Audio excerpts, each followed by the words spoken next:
अनस भाई, सबसे पहले तो ये बताएं कि अभी आप जो है वो आपने मैट्रिक की, फिर एफएससी की, जी, जी। फिर आप पाक आस्टिया फाहुशुले से जो है वो ग्रेजुएट हुए, और फिर उसके बाद आपने जो है वो कहाँ-कहाँ पर जॉब की, एक्सपीरियंस की।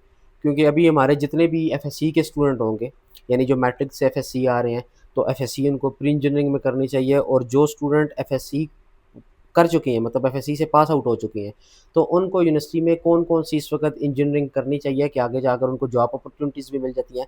अगर पाकिस्तान में उनको जॉब अपॉर्च्युनिटीज़ ना मिल सके, तो वो बाहर किस-किस फ़ील्ड में जो है ना वो जा सकते हैं? कौन-सी फ़ील्ड्स जो है ना इस वक़्त पाकिस्तान में उन्हें चुननी चाहिए?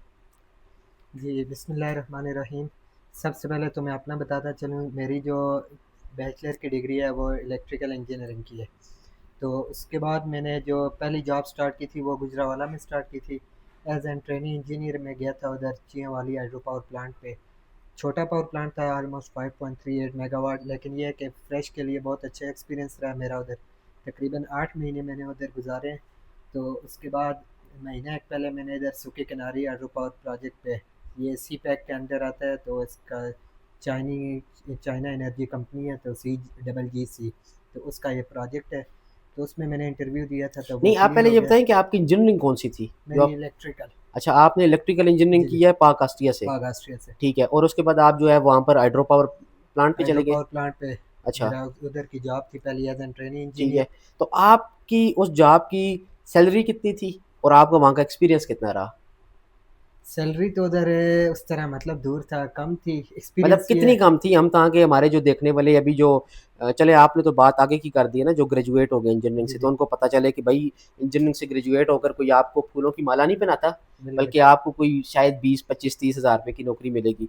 तो आप ये बताएं कि आपने जब पाक आस्टिया से कोई 15, 20 लाख रुपए की डिग्री की, जी, तो जी। उसके बाद आपको वहाँ के प्रोजेक्ट में, पावर प्लांट के प्रोजेक्ट पे कितनी आपकी सैलरी मिली? ताकि जो अभी फ्रेश ग्रेजुएट है ना जी, जी। इंजीनियरिंग के, तो वो ये ना सोचें कि हमें लाखों रुपए कोई तनख्वाह देगा तब हम घर से उठ के जाएँगे, बल्कि वो भी सही उस अपॉर्च्युनिटी को अवेल करें कि और निकले घरों से। उसकी अगर मैं कैलकुलेशन करूँ तो अकोमोडेशन सारी मिला के 43 तक बनती थी स्टार्टिंग हमारी। अच्छा, तो ये है कि मतलब इस तरह स्टार्टिंग में एज एन इंजीनियर पाकिस्तान में आपको पता ही है कि इतनी यानी कि ही है। 43,000 आपकी बनती थी, 10,000 रुपए आपका खाने का लग जी, जाता जी। होगा, और अगर आप महीने में एक दफ़ा घर इधर हवेलियाँ अपनी आते थे, तो 4-5 हज़ार रुपए वो एक्सपेंडिचर, जी, जी। यानी कि आपको कर करा के 20,000 रुपए ही बचते थे। बस 17, 18, 20। अच्छा, 17, 18, 20 बचते थे। जी, जी। लेकिन उसका फिर आपको फ़ायदा कैसे हुआ? मतलब आपने क्यों कर लिया? आपने ये नहीं सोचा कि मैंने 20 लाख रुपए लगा के इंजीनियरिंग की हुई थी, तो मैं यहाँ पर 30-40 हज़ार रुपए की नौकरी कर रहा हूँ। असल में यही था कि मतलब उस वक़्त जब मैंने उधर स्टार्ट की थी तो डिग्री भी नहीं थी आई हुई थी, रिज़ल्ट भी नहीं था। तो अच्छा। उधर उनकी एज़ अ ट्रेनी प्रोग्राम था एक, तो उसमें मैंने इंटरव्यू दिया था, तो वो हो गया था, तो फिर मैंने टाइम ज़ाया किए बगैर, हुँ। मतलब जून के ही मेरे पेपर एंड हुए हैं और जून में ही उधर मैंने जॉइनिंग दी है।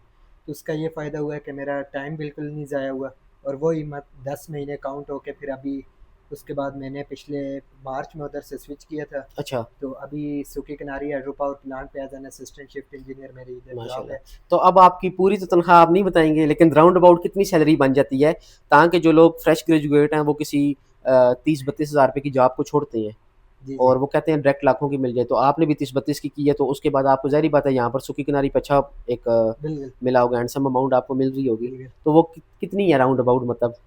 देखिए इनका डिपेंड करता है, अगर इनकी सारी एकोमोडेशन वगैरह ला के तो इनको पाक चाइना के तो वो तकरीबन 85 तक हो मतलब जाती है। राउंड अबाउट आपकी 85 सैलरी यहाँ पर अभी बन जाती है। जी, जी। यानी कि आप अगर वहाँ पर 32,000 की नौकरी ना करते, तो आज आपको ये 85,000 की नौकरी नहीं ना होती। मिलती। यानी वहाँ पर जो आपने 32,000 रुपए की नौकरी की है, जो टाइम यूटिलाइज़ किया, उसका फ़ायदा आपको यहाँ पर हुआ है। बिल्कुल।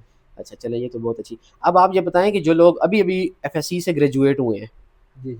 तो वो आगे कौन-कौन सी इंजीनियरिंग करें? मतलब कौन-कौन सी इस वक़्त हमारी पाकिस्तानी फ़ील्ड्स के अंदर, इन बड़े पावर प्लांट्स के अंदर, बड़े-बड़े प्लांट्स के अंदर, बड़े-बड़े प्रोजेक्ट्स के अंदर कौन-सी इंजीनियरिंग को जो है ना वो हाथों-हाथ ले लेती हैं? मतलब as a internee, as a employee, कुछ भी? देखें अगर इंजीनियरिंग की बात की जाए तो पाकिस्तान में मैं तो यही कहूँगा कि इलेक्ट्रिकल पावर का अभी भी मतलब स्कोप है। स्कोप है, अच्छा। जो लोग कहते हैं अभी तकरीबन हमारी ये जो दरियाए कुनार है हुँ, इसकी अगर लाइन देख लें तो इस पे अभी 3 प्रोजेक्ट और बनने हैं। अच्छा। नीलम जलम है, फिर इसके ऊपर एक ये सूखी किनारी है, सूखी किनारी से ऊपर एक जरेद में बन रहा है अभी। हुँ। तो 400 मेगावाट एक है नीलम यानी जलम। आप अपनी इस फ़ील्ड को रिकमेंड करते हैं स्टूडेंट्स के लिए? जी, जी। ठीक हो गया। अच्छा, पाकिस्तान में। अब चलें पाकिस्तान के अंदर, तो ये ठीक है, ज़ाहिर-सी बात है आपकी इंजीनियरिंग है, आपका ज़्यादा फ़ोकस भी इसी पर होगा। अब आप ये बताएँ कि पाक ऑस्ट्रिया इस हवाले से, इंजीनियरिंग के हवाले से कैसी है? ज़ाहिर बात है आप वहाँ के ग्रेजुएट हैं, जो बात आप बताएँगे वो बात कोई और नहीं बता सकता। पाक ऑस्ट्रिया की इंजीनियरिंग के हवाले से मतलब उसका भी जॉब में हमें काफ़ी फ़ायदा हुआ है। वो इस हवाले से कि जो उनका इंटर्नशिप का प्रोग्राम था 2 अच्छा, सेमेस्टर बाद, सही। तो वो उसने काफ़ी हेल्प किया। अब एक इंटर्नशिप मेरी वापटा में भी थी, अच्छा, तो वो मेरा प्रीवियस एक्सपीरियंस भी काउंट हुआ है इसमें, ठीक है। तो वो इस वजह से भी ये है कि मतलब उनकी अगर इस चीज़ को देखा जाए तो ये क्या काफ़ी नहीं, हेल्पफुल स्टडी रही के है। हवाले से कैसे हैं? टीचर्स कैसे हैं? सिलेबस उनका कैसा है? टीचर्स और स्टडी स्टडी टफ थी काफ़ी। अच्छा, टीचर बड़े कोऑपरेटिव रहे हैं हमारे ठीक है। साथ, मतलब पहला बैच था हमारा, तो यानी कि अभी कभी आप किसी। अगर देखा जाए दाएँ-बाएँ की बात किए बगैर आप पाक ऑस्ट्रिया को रिकमेंड करते हैं? जी, जी। अच्छा, मतलब 100 में से कितने फ़ीसद? बस 80% मैं करता हूँ। अच्छा, 80% आप करते हैं। जी, जी, बाकी ठीक है, 20% आपको पता है हर सही जगह है, एडमिनिस्ट्रेटिव इश्यू होते ठीक हैं। है। चलें, एफएससी के बाद वालों को तो आपने सलाह दे दी है कि वो आपकी इंजीनियरिंग में आ जाएँ, जी, जी। ठीक है। अब आप सिर्फ़ ये बता दें कि जो अभी आप एक पैगाम दें ना, जो फ्रेश ग्रेजुएट हैं जिनको 20-25 हज़ार रुपए की कहीं से तनख्वाह मिल रही है किसी प्रोजेक्ट से, किसी पावर प्लांट से, और वो नहीं जा रहे और वो कह रहे हैं जब तक लाखों की नहीं आती तब तक हम नहीं जाते, तो आप उनको क्या पैगाम देंगे?